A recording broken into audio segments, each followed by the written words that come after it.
দর্শক, ইধিকা পাল 2024 সালের খাদান সিনেমায় অভিনয় করেছেন, যা টলিউড ইন্ডাস্ট্রিতে একটি গুরুত্বপূর্ণ কাজ হিসাবে বিবেচিত হচ্ছে।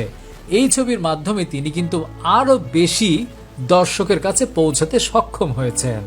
পরিচালকদের প্রশংসাতেও তিনি ভাসছেন। মানে এরকম উন্মাদনা বহুদিন পরে বাংলা কমার্শিয়াল ছবির জন্য দেখতে পেলাম, এরকম ক্রেজ। অনেক পরিচালক তাকে নেয়ার জন্য লাইন দিয়ে আছে, তিনি কিন্তু বেছে বেছে কাজ করছেন। ইধিকা পাল জানিয়েছেন তিনি পরিচালক দেবকে তার জন্য সেরা পরিচালক হিসাবে মনে করেন, যিনি তার কাজের প্রতি অত্যন্ত যত্নশীল ছিলেন। এই প্রশংসা তার পেশাগত সম্পর্ক এবং কাজের প্রতি তার দৃষ্টিভঙ্গি নির্দেশ করে।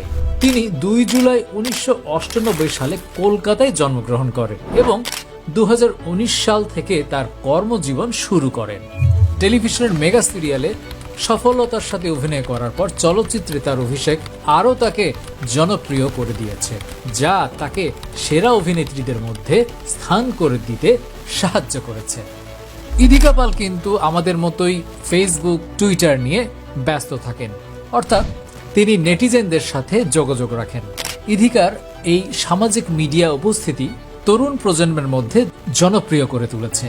তিনি নিয়মিত তার কাজ ও ব্যক্তিগত জীবন নিয়ে আপডেট দেন, যা তার ভক্তদের সাথে সংযোগ স্থাপন করতে সহায়ক হয়েছে। সুপ্রিয় দর্শক, এখন আপনারাই চিন্তা করেন কেন তিনি সেরাদের সেরা হয়ে উঠছেন এবং চলচ্চিত্র বোদ্ধারা তাকে সেরা অভিনেত্রীদের মধ্যে রাখতে চাইছেন। এইসব কারণ মিলিয়ে ইধিকা পাল আজকের দিনে সেরা অভিনেত্রীদের একজন হিসেবে বিবেচিত হচ্ছে। সুপ্রিয় দর্শক, আপনার যদি এখানে কোনো বক্তব্য থাকে অবশ্যই কমেন্ট করুন এবং ভিডিওটি ভালো লাগলে শেয়ার করে আমাদের সাথেই থাকুন।